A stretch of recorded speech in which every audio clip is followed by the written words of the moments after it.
Hello everyone, welcome to Thakur पाठशाला।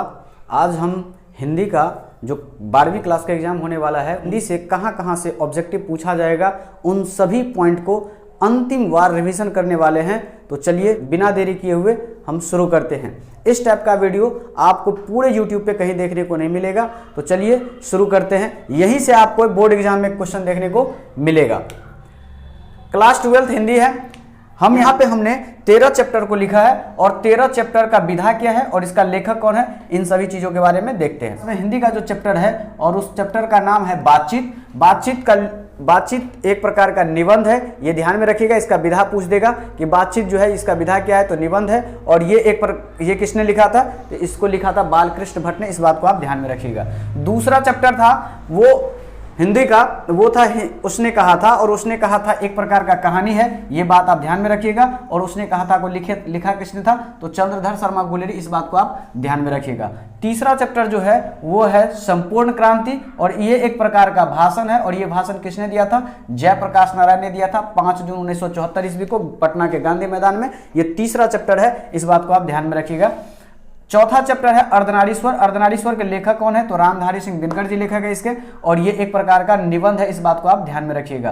रोज कहानी जो है, रोज एक प्रकार का कहानी है, और इसको लेखक कौन है, तो सचितानंद हीरानंद वात्स्यायन अज्ञे जी है, या सिंपल में इसको अज्ञे बोला जाता है। इस बात को आप ध्यान में रखिएगा। छठा चैप्टर है एक लेख एक पत्र। इसके लेखक कौन है, तो भगत सिंह जी ने एक लेख एक पत्र लिखा था, और ये एक प्रकार का निबंध है। इस बात को आप ध्यान में रखिएगा। सातवां चैप्टर है ओ सदानीरा। ये एक प्रकार का निबंध है, और इसको लिखा किसने था, तो इसको लिखा था जगदीश चंद्र माथुर ने। तो ये भी आप ध्यान में रखिएगा। आठवां चैप्टर है वो सिपाही की माँ। ये एक प्रकार का एकांकी है, और इसका लेखक है मोहन राकेश। नौवां चैप्टर है प्रगीत और समाज। ये एक प्रकार का निबंध है, और इसको लिखा था नामवर सिंह ने। इस बात को आप ध्यान में रखिएगा।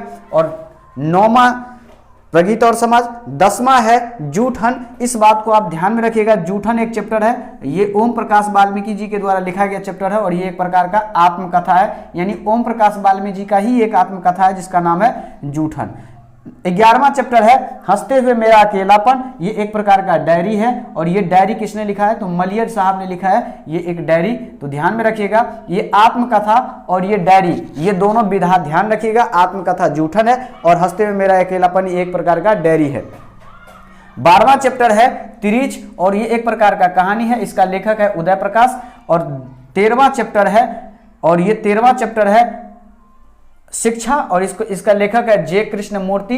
इसका सिंपल फुल नाम जो अगर पूछ देगा कि पूरा नाम क्या है, तो जिद्दू कृष्ण मूर्ति इसका नाम है। इस बात को आप ध्यान में रखिएगा। और ये जिद्दू कृष्ण मूर्ति ने एक समभाषण लिखा है, और इसका नाम है शिक्षा, यानी शिक्षा का विधा क्या है, तो समभाषण है। ये हुआ मेरा कुल 13 चैप्टर है हिंदी में, और इस बात को आप ध्यान में रखिएगा। यहां से आपको करीब करीब 5 से 6 क्वेश्चन देखने को मिल जाएगा। ये 13 और ये 13 या 39 हुआ। 5 से 6 क्वेश्चन आपको देखने को मिल जाएगा। आप इधर से इधर याद कीजिए, इधर से इधर याद कीजिए, कौन सा चैप्टर का विधा क्या है, ये सारे के सारे चीज आप ध्यान में रखिएगा। आई होप आप लोग को समझ में आया होगा। अब हम चलते हैं, एक एक करके लेते हैं। पहला चैप्टर है बातचीत। बातचीत के लेखक कौन है, तो बालकृष्ण भट्ट। तो बालकृष्ण भट्ट के बारे में थोड़ा सा जानकारी हम ले लेते हैं, क्योंकि यहां से क्वेश्चन 2 नंबर का बनेगा ही बनेगा। जन्म की बात करें तो बालकृष्ण भट्ट का जन्म हुआ था 23 जून 1844 ईस्वी को। इसका मृत्यु हो गया था 20 जुलाई 1914 ईस्वी को। एकदम डिट्टो याद रखिएगा। ये निवास स्थान की बात करें तो इलाहाबाद उत्तर प्रदेश में इसका निवास हुआ था, ये निवास स्थान था। इस बात को आप ध्यान में रखिएगा। माता का नाम पार्वती देवी, पिता का नाम बेनी प्रसाद भट्ट। और इंपॉर्टेंट पॉइंट याद रखिएगा, ये एक प्रकार के व्यापारी थे, तो ध्यान में रखिएगा। पिता जो थे बालकृष्ण भट्ट का, वो व्यापारी थे, पेशे से व्यापारी थे। 1857 ईस्वी में इन्होंने एक हिंदी प्रदीप नामक मासिक पत्रिका, 1 महीना में एक बार निकलता है, मासिक पत्रिका निकलता था। मासिक पत्रिका, ये हिंदी प्रदीप नामक मासिक पत्रिका निकाला था, ये बात ध्यान में रखिएगा। और ये कहां से निकाला जाता था, तो हिंदी वर्धिनी सभा की ओर से निकाला जाता था। ये किसके द्वारा निकाला जाता था, बालकृष्ण भट्ट इसको निकालते थे हिंदनी वर्धनी सभा की ओर से। तो इस बात को आप ध्यान में रखिएगा। संयोगिता स्वयंवर, ये एकदम डिट्टो याद रखिएगा, क्योंकि बहुत सारे स्टूडेंट कंफ्यूज हो जाता है कि संयोगिता स्वयंवर जो है हम तो पढ़े थे बालकृष्ण भट्ट वाले चैप्टर में, तो ये बालकृष्ण भट्ट इसका लेखक होगा, बट ऐसा नहीं है। संयोगिता स्वयंवर के लेखक है लाला श्रीनिवास दास। संयोगिता स्वयंवर, इसको याद रखिएगा, ये वेरी इंपॉर्टेंट है। लगता है हमको कि ये बालकृष्ण भट्ट के द्वारा लिखा गया है, बट इसका लेखक है लाला श्रीनिवास दास। इस बात को आप ध्यान में रखिएगा। बालकृष्ण भट्ट ने कुछ उपन्यास लिखा है, उस उपन्यास को आप देख लीजिए। इंपॉर्टेंट लिखा तो बहुत सारे उपन्यास है, लिखा तो बहुत सारे नाटक है, लिखा तो बहुत सारे प्रहसन है, लेकिन हम सिर्फ वही चीज लिए हैं जो संभावना है कि एग्जाम में इसको पूछा जाएगा। उपन्यास याद रखिएगा, क्वेश्चन कई बार पूछा जाता है। रहस्यमय कथा एक प्रकार का उपन्यास है, नूतन ब्रह्मचारी एक प्रकार का उपन्यास है, 100 अजान एक सुजान ये भी उपन्यास है, और सद्भाव का अभाव, ये पूरा एक ही नाम है, ये भी एक प्रकार का उपन्यास है। कई बार क्वेश्चन ऐसे पूछ लिया जाता है कि बालकृष्ण भट्ट द्वारा लिखित सद्भाव का अभाव का विधा है, तो ध्यान में रखिएगा, इसको उल्टा करके क्वेश्चन पूछ देगा और उपन्यास होगा। इस बात को आप ध्यान में रखिएगा, इस टाइप का क्वेश्चन कई बार पूछा जा चुका है। फिर इन्होंने कुछ नाटक लिखा, उस नाटक का नाम है पद्मावती, उसके बाद किरातार्जुनीय, शिक्षादान, और एक रोगी एक वैद्य, रेल का विकट खेल, दमयंती स्वयंवर, ये सारे के सारे नाटक है बालकृष्ण भट्ट का, ये ध्यान में रखिएगा। इन्होंने कुछ प्रहसन भी लिखा है, और उस प्रहसन में हमको इंपॉर्टेंट यही लगा तो हम इसको लिख दिए। जैसा काम वैसा परिणाम, ये एक प्रहसन है और ये लिखा गया था बालकृष्ण भट्ट के द्वारा। इस बात को आप ध्यान में रखिएगा। आई होप आप लोग को ये समझ में आया होगा। अगर समझ में आ रहा है तो आप चैनल को सब्सक्राइब कीजिए, सेशन को लाइक कीजिए, अपने दोस्तों के पास भी शेयर कीजिए। अंतिम समय है और अंतिम समय में आप अपने दोस्तों को भी कुछ मदद कर सकते हैं शेयर करके।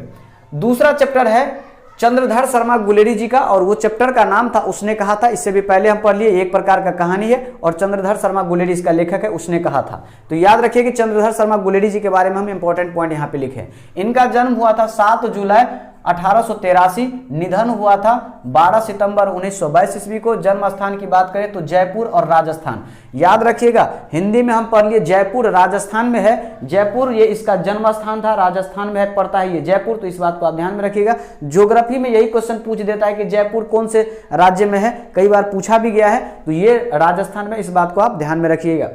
और ज्योग्राफी का लोकेशन, जयपुर का लोकेशन भी आप राजस्थान में दे सकते हैं, ये भी कई बार पूछ लिया जाता है। फिर बात करते हैं मूल निवासी का, तो चंद्रधर शर्मा गुलेरी जी जो है ये मूल निवासी है गुलेर गांव का। गुलेर गांव कहाँ पे पड़ता है? कांगड़ा में पड़ता है। और कांगड़ा कहाँ पे पड़ता है? हिमाचल प्रदेश में।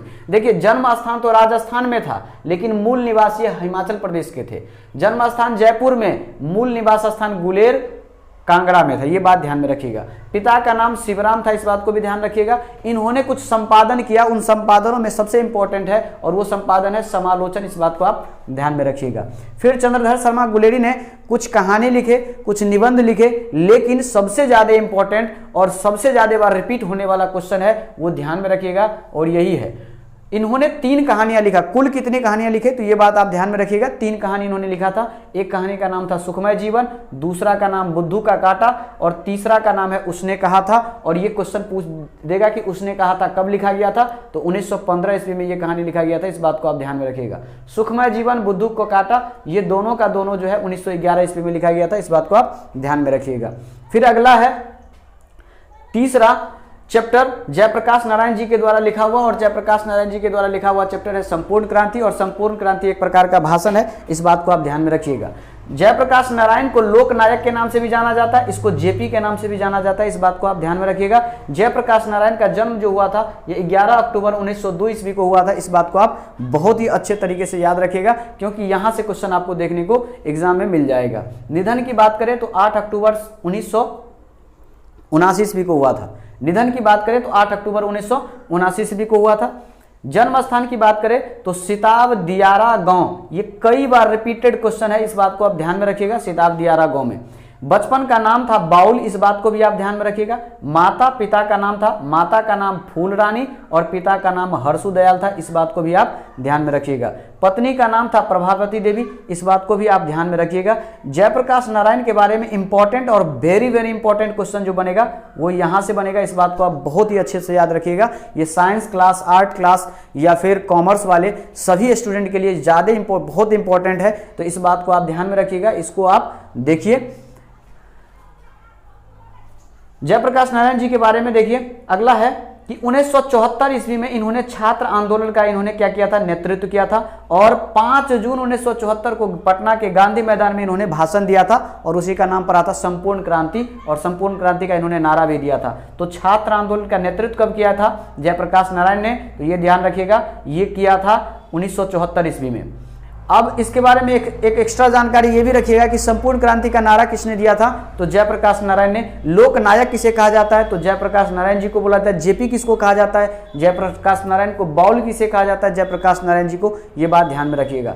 इसके बाद इसको बहुत सारे अच्छे काम करने की वजह से 1965 ईस्वी में, यानी समाज सेवा के लिए एक अच्छा काम था इसका, सबसे वो था समाज सेवा। तो समाज निस्वार्थ भाव से इन्होंने बहुत सारे लोगों का सेवा किया, यानी समाजों का सेवा किया। तो समाज सेवा के लिए 1965 ईस्वी में इसको मैगसेसे पुरस्कार दिया गया, इस बात को आप ध्यान रखिएगा, कई बार पूछा गया है। और सबसे इंपॉर्टेंट क्वेश्चन कि जयप्रकाश नारायण को भारत रत्न कब दिया गया, तो जयप्रकाश नारायण को भारत रत्न 1998 ईस्वी में दिया गया था।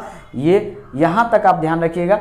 आई होप आप लोगों को यहां तक समझ में आया होगा। ये टोटल करीब 5 से 6 क्वेश्चन तो आपको यहां से केवल देखने को मिल जाएगा 100%। इसके बाद इन तीनों चैप्टरों को अगर देखिएगा तो करीब करीब 5 से 6 क्वेश्चन आपको यहां से देखने को मिल जाएगा। तो हम मान के चलते हैं कि 10 से 12 क्वेश्चन इस बोर्ड से आपको आने वाले बोर्ड एग्जाम में, चाहे कॉमर्स वाले हो, चाहे आर्ट्स वाले हो, चाहे साइंस वाले हो, सभी को अपने अपने हिंदी का एग्जाम में दिखने को मिल जाएगा। तो अगर पसंद आया है तो चैनल को सब्सक्राइब कीजिए, नए हैं तो अपने दोस्तों के पास शेयर कीजिए, सेशन को लाइक कीजिए। जय हिंद, जय भारत।